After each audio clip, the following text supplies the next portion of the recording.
Bonjour à tous et bienvenue pour cette vidéo où on va voir comment réaliser une application Android pour votre téléphone pour commander un robot, donc robot avec des solutions Arduino ou ESP32. Alors ça concerne évidemment des robots donc qui vont être commandés par ripage où la direction on change de direction en fonction d'une différence de commande entre le moteur droit ou le moteur gauche, ou des solutions plus traditionnelles avec une direction.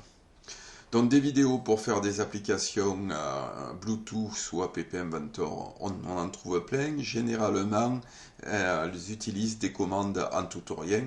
Or, pour un robot mobile, avoir juste avant, arrière, droite, gauche, ça limite considérablement. On veut avoir une proportionnalité. Donc, je vais vous proposer ici de avoir une surface où, selon où on met le doigt, on va pouvoir commander plus ou moins l'avancement, la rotation du robot de façon proportionnelle. Alors, dans cette première vidéo, on va voir surtout le développement de l'application. On va aussi voir ce que l'on obtient du côté de la réception, mais on ne va pas encore s'occuper de la commande des moteurs.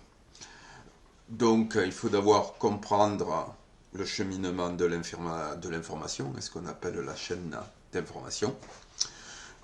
Donc, on a une connexion entre un module de réception. Alors ici, vous avez traditionnellement un ESP32, un ESP8266, donc qui sont des modules avec Bluetooth intégré, mais vous pouvez aussi utiliser un Arduino classique, ici un Uno, avec ce genre de module, ici un HC05, qui est un module Bluetooth séparé. Donc on va d'abord faire une connexion entre le téléphone et le module. D'abord un appairage, ensuite une connexion, et ensuite on va s'échanger des informations. Alors il faut savoir que la connexion Bluetooth est un terme générique, on peut faire beaucoup de choses, notamment échanger du son, là aussi avec plusieurs standards de qualité, de la simple qualité pour avoir une conversation téléphonique, ou de la PTX par exemple, si vous voulez une qualité musicale un peu plus étoffée.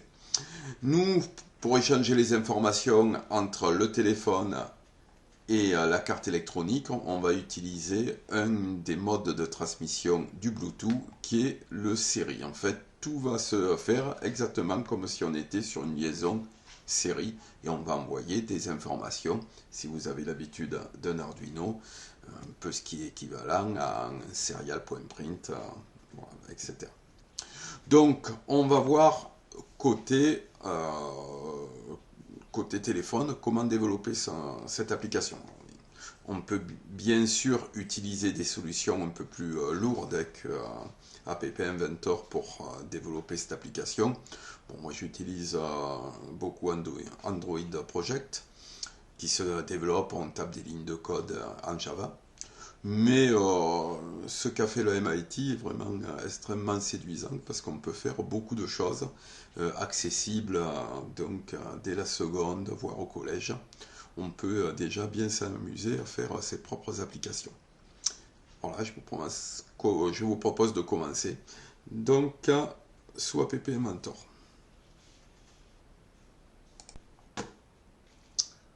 Alors, App Inventor, c'est une application en ligne que vous pouvez donc utiliser sur n'importe quel explorateur Internet.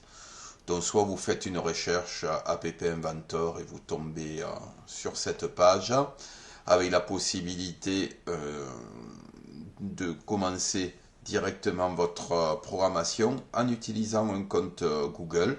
Pour ma part, voilà, j'utilise cette URL avec mes élèves qui permet donc de démarrer sans compte Google.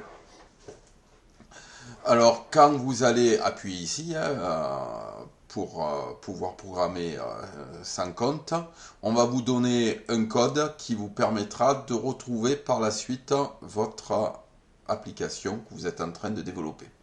Alors sachez quand même qu'il y a la possibilité d'exporter sur votre ordinateur le programme que vous êtes en train de développer. Et par la suite de réimporter si jamais vous avez perdu ce code. Mais si vous mémorisez ce code, vous notez quelque part, vous retombez directement sur votre application ou vos applications et vous pouvez en faire plusieurs. Donc voilà, normalement vous devez être avec cet écran. On démarre ici. Alors, évidemment, vous n'avez pas rien sur l'écran de votre téléphone puisque vous n'avez pas encore fait la programmation. Alors il faut savoir que la programmation sous App Android, App Inventor, pardon, se fait en deux parties. La première, c'est le design, où on va poser les différents éléments de l'interface. Et la deuxième partie, c'est la programmation, ici sous forme de blocs de programmation en faisant du drag and drop d'éléments prédéterminés.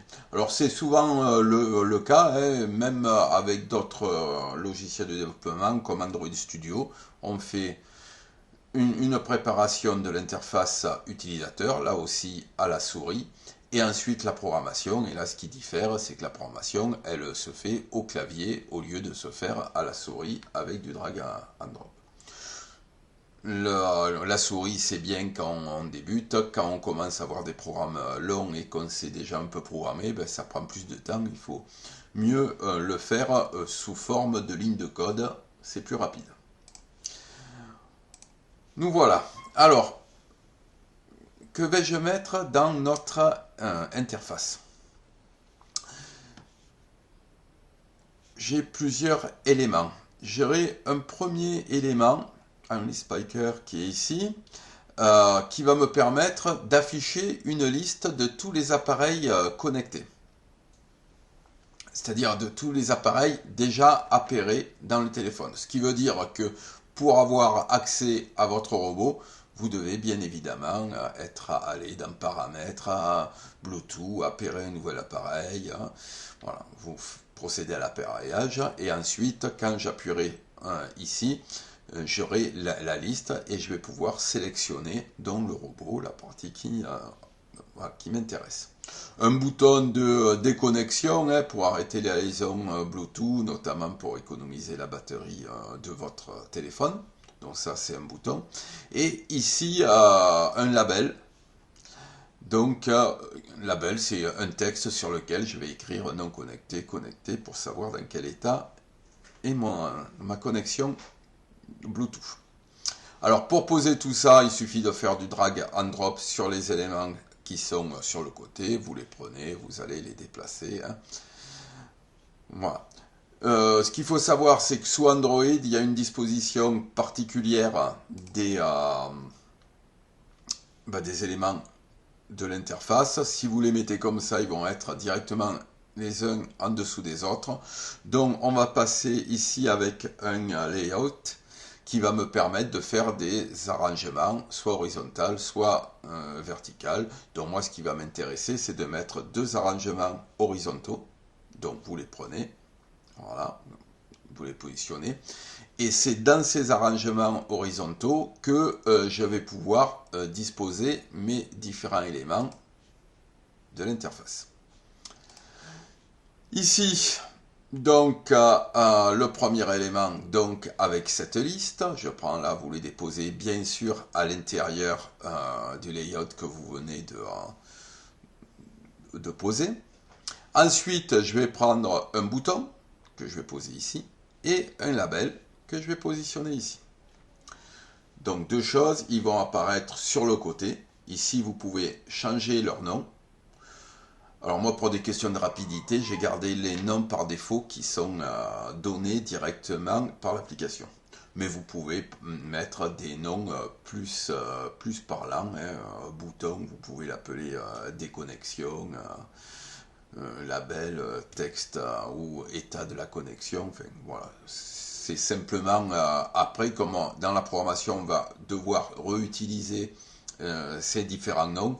c'est plus facile des fois à se souvenir un nom que de se dire ah oui, le bouton 2 c'était ça, le bouton 3 c'était ça, etc. Sur le côté, vous avez les propriétés, et dans ces propriétés, c'est notamment là où vous allez retrouver, hop, ici, il faut d'abord que je le sélectionne, par exemple, pour mon bouton de liste, vous allez lui donner le texte qui va être affiché sur votre téléphone. Donc là, ici, à chaque fois, voilà, ici, j'ai mis le bouton de déconnexion, j'aurais pu le mettre en français, notez bien. Et ici, le texte par défaut qui va s'afficher, mais on aura évidemment la possibilité de le modifier. Donc ici, vous mettez ces différents éléments. En dessous, j'ai mis 3 boutons de commande. Si sur votre robot, vous avez 3 commandes tout ou rien à faire, je sais pas, éclairer quelque chose, mettre en route autre chose, etc. J'ai mis 3 boutons de commande, là aussi. On modifie le texte, et puis vous changez le nom. Vous voyez, bon, ici, il faut se souvenir, par exemple, moi qui n'ai pas changé les noms, que le premier bouton de la deuxième ligne, il s'appelle bouton 2. Voilà. Et le dernier élément à positionner, en dessous de nos deux layouts, qui est très important, là, c'est la zone qui va nous servir de zone où on va mettre le doigt pour diriger le robot. Donc, cette zone, elle est à chercher ici, Drawing and Animation. Je vais dans mon animation, là, et je vais prendre un calque, un canvas. Voilà, je le positionne. Je vais, alors pour être sûr qu'il occupe l'intégralité de l'écran, je vais le sélectionner donc, et je vais aller taper dans hauteur au lieu d'être automatique. Donc je remplis les parents, donc c'est ce que me laisse l'écran de disponible ici et ici. Voilà. Vous, ça doit être blanc et on peut aller chercher une image de fond. Alors ça n'a pas d'intérêt particulier si ce n'est de savoir à quoi ça sert. Hein. C'est purement esthétique. Voilà, vous pouvez aller les chercher sur votre ordinateur. Une fois que vous les avez téléchargés, vous les positionnez. Donc intérêt uniquement esthétique, mais cependant très important pour donner un look un peu professionnel à votre application. Moi j'ai fait vraiment quelque chose de basique, je me suis pas embêté, j'ai mis les premières 4 flèches que j'ai trouvées sur internet, j'ai récupéré l'image, j'ai vérifié que c'était libre de droit quand même. Voilà. Mais vous, évidemment, vous pouvez mettre une image un peu plus intéressante. Ici, j'ai fini de faire mon design, donc je vais passer à la programmation de ces différents éléments. Alors, programmation de ces éléments, je vais quitter le mode designer pour le mode bloc et je vais trouver tous ces éléments à programmer. Un petit zoom, voilà. Alors, évidemment, il ne s'agit pas ici de recopier sans rien comprendre, hein, ça sert strictement à rien, sinon on prend une application toute faite. L'intérêt ici dans la compréhension, c'est de pouvoir ensuite modifier et adapter la programmation à ce que vous avez envie de faire. Recopier bêtement des éléments, ça ne sert pas à grand chose, autant aller à la pêche, vous serez au grand air. Et en plus, vous pouvez ramener de la nourriture. Voilà, donc ici, je vais vous expliquer en fait les fonctionnalités de tous les blocs. Alors déjà, comment on les pose? Vous allez chercher sur le côté les différents, vous voyez, si je veux des mathématiques, hop, apparaît un certain nombre de blocs que je vais prendre, faire du drag and drop, prendre, je clique et je dépose. En ce qui concerne les différents éléments, par exemple ici, c'est l'utilisation de ma premier bouton qui générait une liste. Hein. Donc je l'ai ici, vous cliquez dessus et vous allez chercher les éléments. Alors nous on va commencer par ce qui se passe avant d'appuyer dessus. C'est ici, c'est la première chose qui va se passer. Alors, que va-t-on mettre ici? Eh bien, la liste, par défaut, elle est vierge.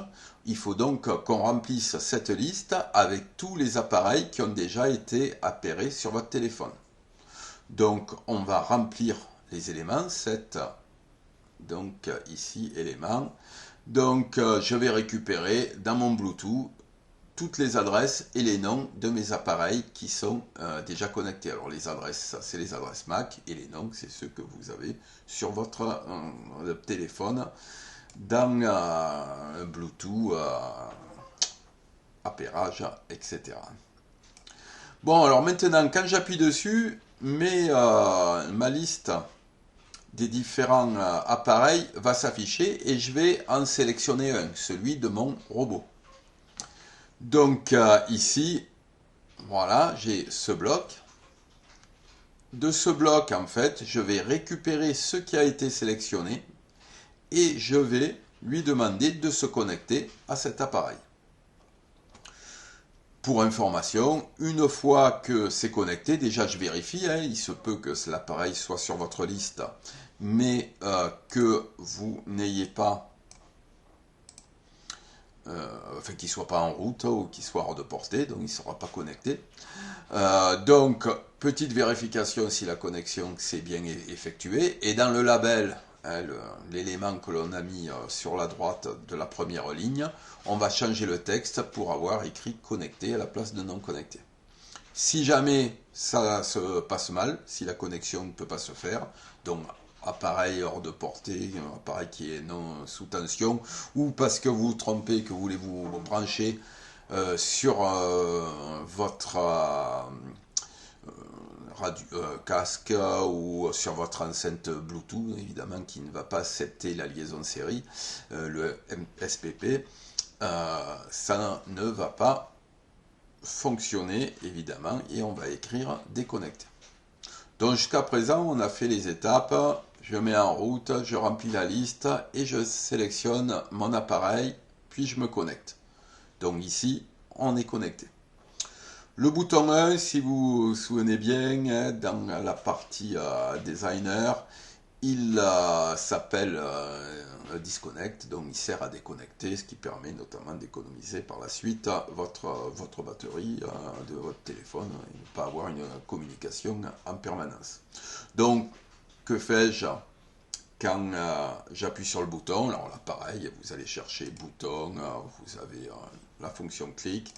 Donc, quand je clique, eh ben, je vais appeler cette fois-ci, vous prenez le Bluetooth qui doit apparaître ici,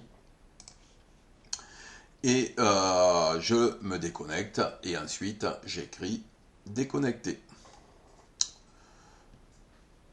Voilà, donc j'ai géré ma déconnexion. Alors avant de gérer ma partie sensible où je peux commander mon robot, on va faire la chose les plus simples, qui est les 3 boutons, donc fonctionnement en tout ou rien.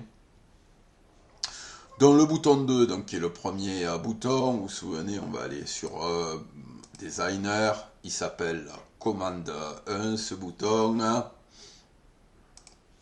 Donc quand j'appuie sur le premier bouton de la deuxième ligne, que fais-je? Ben, je vais envoyer un texte. Alors ici, j'envoie ce que je veux. Hein. J'aurais pu définir par exemple des codes. Hein. Je peux envoyer par exemple un octet, donc un chiffre de 0 à 255, et puis je me définis mon protocole. Ben, le 0 c'est l'arrêt, le 1 c'est la marche avant, le 2 c'est la marche arrière, le 3 c'est tourner à droite, etc. etc. Alors c'est pas la solution que j'ai utilisée, moi j'aime bien utiliser au niveau de mon protocole d'échange, qui est un protocole propriétaire, et c'est vous qui décidez absolument ce que vous allez faire, de le faire sous forme de texte. C'est très pratique, notamment pour le débugage, parce que bon, vous lisez ce qui passe sur la liaison Bluetooth, et vous savez quelle commande vous avez envoyée. Par exemple, le bouton 1 qui était commande 1, eh ben, j'envoie sur mon liaison série Bluetooth, que l'on appelle SPP. Hein. Je ne sais pas si on peut le voir. Est-ce que... Voilà, hop. Alors, voilà. Ici, vous voyez, donc ici, c'est le Serial Port Profile, donc qui est une des fonctionnalités Bluetooth que l'on utilise, la liaison série. Donc j'envoie commande 1 comme 1.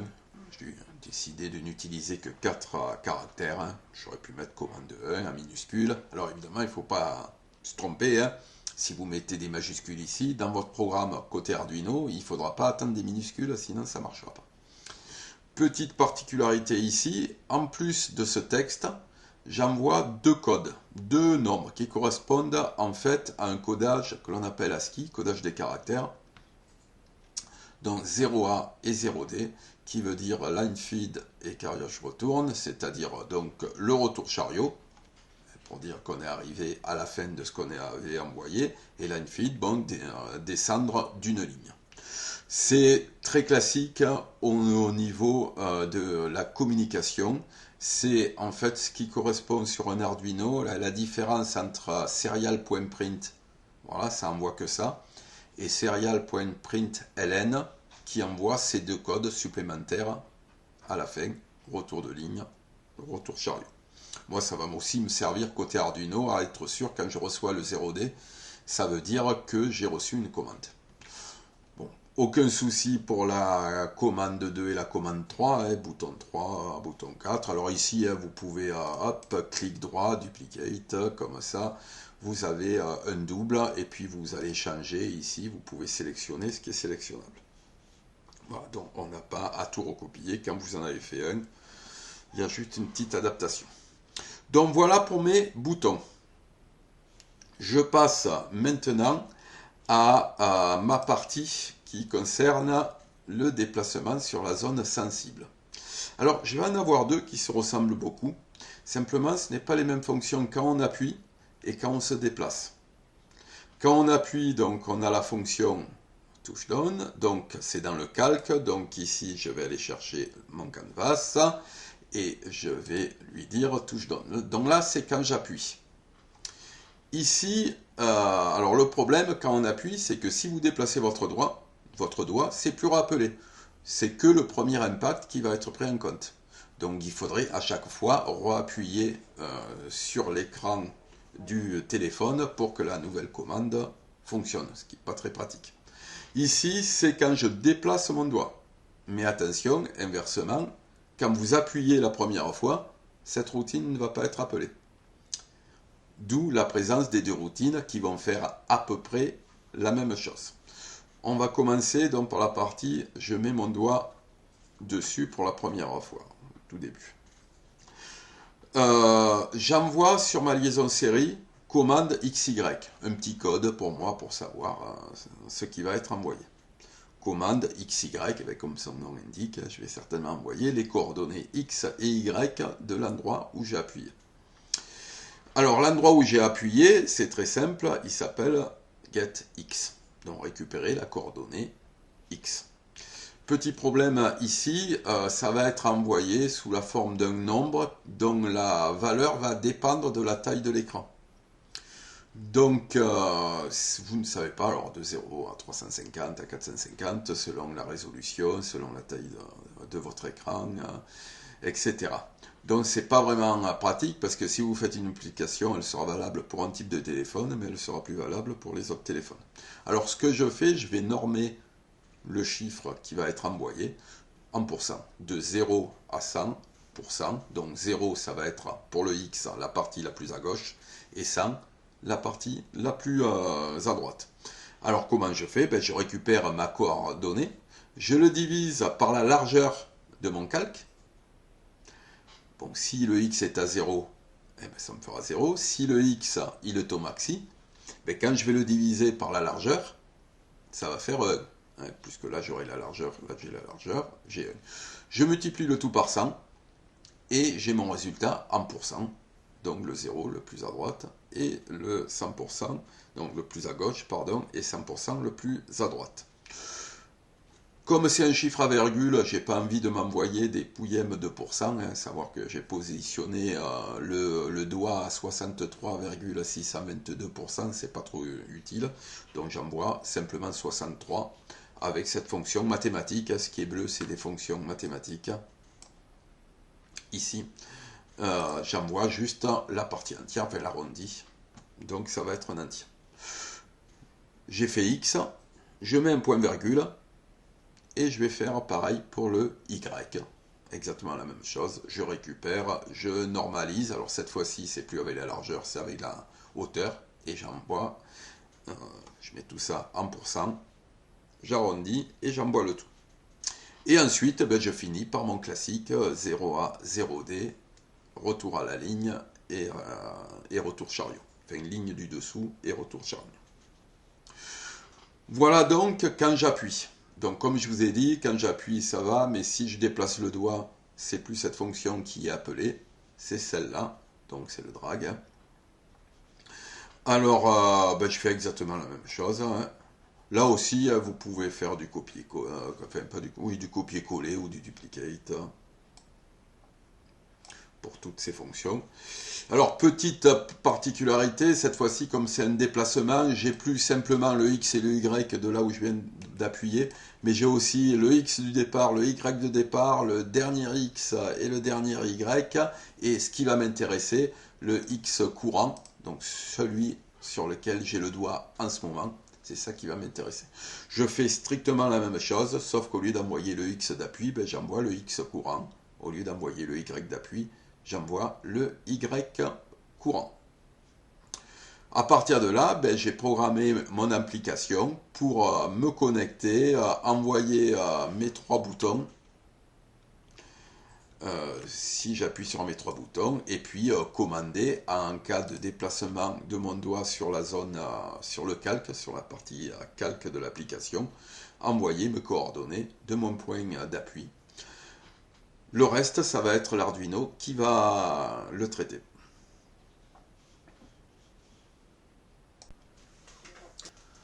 Alors, dans un premier temps, on ne va pas encore commander le robot, hein. On va juste voir ce que ça donne côté Arduino.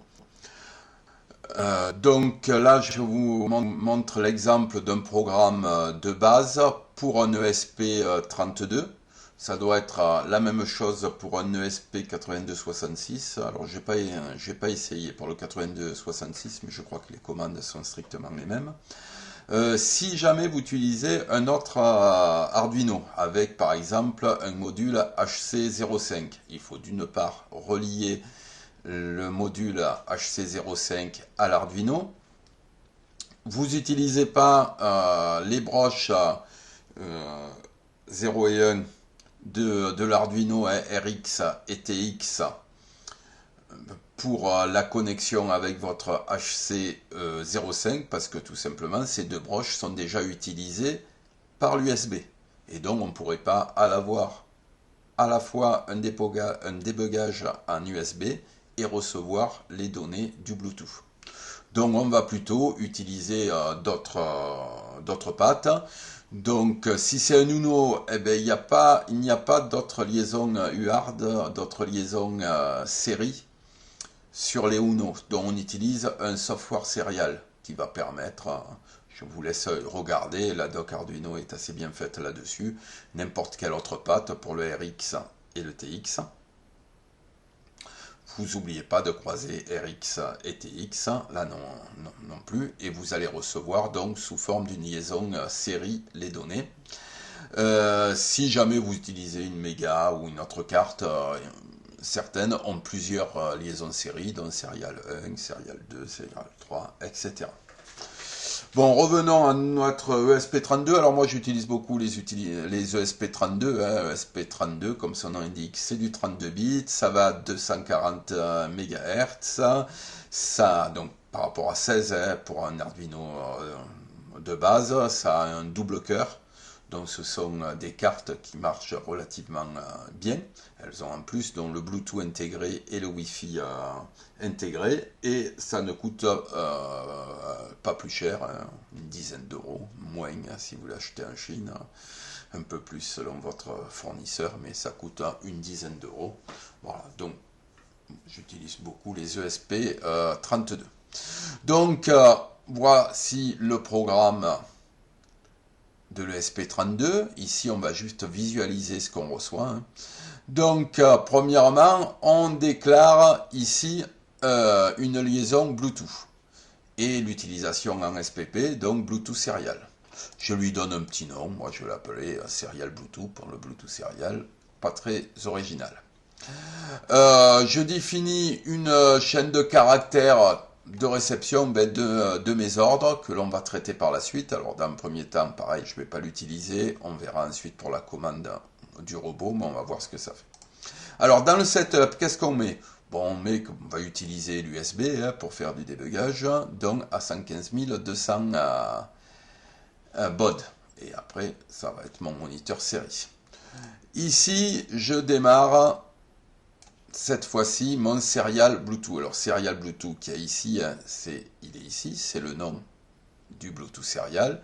Et à l'intérieur, vous voyez, que j'ai appelé nom Bluetooth, j'ai mis test robot, ce qui veut dire que sur mon téléphone, quand je vais faire l'appairage, je vais voir apparaître un appareil qui s'appellera test robot. Évidemment, là vous mettez le nom que vous voulez pour votre robot, c'est ce nom qui va apparaître sur votre téléphone.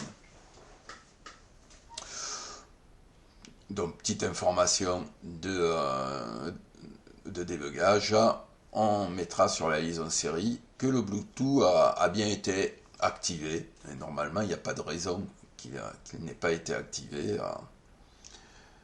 Bon, mais c'est juste une information. Alors maintenant, dans le loop que l'on va mettre. Alors, on va déjà tester si on a reçu un caractère sur notre liaison Bluetooth série. Si jamais on l'a reçu, qu'est-ce qu'on fait? Eh bien, on lit ce caractère.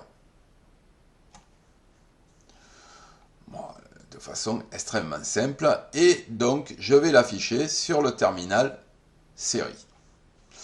Là, on va voir qu'on va reconstituer par la suite la chaîne de caractères pour faire le traitement. Donc, c'est cette partie, je vous l'ai dit, on le verra dans une autre vidéo sur comment faire pour traiter l'information.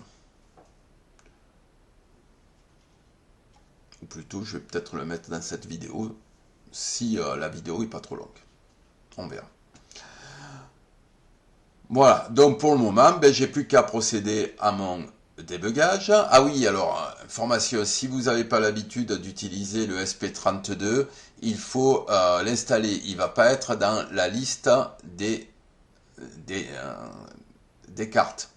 Le SP32 ne fait pas partie des cartes, on va dire, reconnues par Arduino. Il faut aller, mais vous trouvez plein de tutos qui vous indiquent comment faire. On a préférence, on a ici l'URL de cartes supplémentaires, donc non officielles Arduino. Du coup, ensuite, vous aurez la possibilité d'en faire gestionnaire de cartes. Cette fois-ci, elle va s'afficher, donc ESP32, vous le sélectionnez. Alors, selon votre module, vous voyez, il y a plein de modules ESP32 différents. Il faut trouver le bon dans cette liste, parce que sinon, ça ne marche pas. Donc, moi, j'utilise les petits Node 32 qu'on a sous différents noms. On a vu la photo tout à l'heure. Voilà, donc là, il faut évidemment, quand vous achetez votre SP32, ben, savoir comment vous allez développer avec à quel module cela correspond ici. Voilà, donc on choisit comme d'habitude son port, on envoie tout ça et on va voir ce que ça fait. J'amène ceci, donc ici c'est ma fenêtre de débugage, donc je vais faire un reset sur mon ESP32, vous allez voir, voilà, donc il y a les choses que le ESP32 met systématiquement sur la liaison série au démarrage, ça c'est tout le début, voilà, et ici je retrouve mon Bluetooth activé. À partir de ce moment-là, ça veut dire que, alors si vous n'avez pas appairé sur votre téléphone avec le module Bluetooth, il va apparaître dans la liste. Vous faites un nouvel appairage, un nouvel appareil, appairage, il va apparaître dans la liste. Vous appairez, par défaut il n'y a pas de code, on aurait pu mettre un code de sécurité, là j'en ai pas mis, pour l'appairage, donc il se connecte comme ça. Alors côté de mon téléphone, je vais lancer l'application. Donc, hop, vous voyez, je l'ai là sur mon téléphone, ce qu'on vient de faire. C'est pas top au point de vue esthétique, mais cela fonctionne. Je vous laisse modifier comme vous le désirez votre application. Je fais un scan. Là, j'ai la liste de tous mes appareils que j'ai déjà appairés. Je prends un test robot, puisque moi il s'appelait test robot. Voilà, et j'ai le petit intitulé, je ne sais pas si on voit très bien, non, connecté, qui indique que j'ai connexion. Si j'appuie sur le bouton de ma commande 1, regardez ce qui apparaît comme 1, de ma commande 2, comme 2, comme 3, etc. Donc, c'est simplement la recopie ici de tout ce qui arrive sur la liaison Bluetooth. Je la recopie ici sur le moniteur série. Et maintenant, quand je déplace mon doigt, que se passe-t-il? Hop, voilà, vous voyez, on a toute une liste. Je suis en train de déplacer mon doigt sur le calque du téléphone, là. Et vous voyez, vous récupérez les coordonnées. Les coordonnées d'appui. Donc là, je suis sur l'extrême bas à gauche. Alors comme je vous ai dit, hein, on va arriver à 106, on y arrive, c'est un peu difficile. Là je suis au milieu de l'écran à peu près, hein, 51-49, 50-50. Là je suis en haut à droite, voilà, et puis là je suis en haut à gauche. J'ai donc le X en haut et le Y ici. Voilà, donc vous voyez votre application et les effets sur l'ESP sur les effets sur le SP32 sur la réception. Je vous laisse regarder si vous avez un HC05, ça ne devrait pas poser de difficultés. Simplement, vous allez utiliser à la place directement d'une connexion série, la connexion avec votre HC05. Alors les HC05, on ne change pas le nom facilement. Il y a tout, voilà, il y a un nom par défaut quand vous le recevez, et pour changer le nom, il faut des commandes AT spéciales. C'est un peu plus compliqué quand même que si on utilise un ESP32 directement. Bon, une fois que j'ai fait ça, c'est bien beau, mais je reçois les données, mais maintenant il va falloir que j'arrive à extraire sur cette chaîne de caractères le X, le Y, et qu'à partir de là, je détermine ma commande des moteurs. C'est ce que je vous mettrai dans une deuxième vidéo.